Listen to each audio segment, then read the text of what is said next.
علامہ خطیب تبریزی رحمۃ اللہ علیہ جو مشکات شریف کے مصنف ہیں، انہوں نے الاکمال فی اسماء الرجال، صحابہ کرام اور صحابیات اور راویوں کے حالات پر لکھی ہے، جو کہ مشکات کے آخر میں لگی ہوئی ہے۔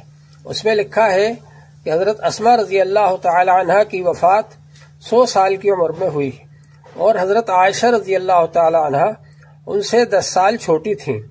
اس لحاظ سے حضرت اسماء رضی اللہ عنہا کی عمر ہجرت کے وقت 27 سال بنتی ہے، اور حضرت عائشہ رضی اللہ عنہا کی عمر 17 سال بنتی ہے۔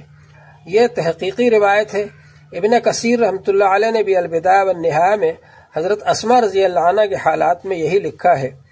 اس تحقیقی روایت کو اختیار کرنا چاہیے اور اس کو ترجیح دینا چاہیے، اور جو روایت مشہور ہے اور وہ بنائی گئی ہے حضرت عائشہ رضی اللہ عنہا کی طرف سے، بنا کر کے اس کو بڑی کتابوں میں شامل کر دیا گیا ہے، اس کی وجہ سے غیر مسلموں کو حضور صلی اللہ علیہ وسلم کی شان میں گستاخی کرنے کا موقع ملتا ہے، اور لوگوں کو گنجائش ملتی ہے کچھ کہنے کی۔ اس روایت کو چھوڑ دینا چاہیے اور اس روایت کو ترجیح دینا چاہیے۔ آخر دعوانا الحمدللہ۔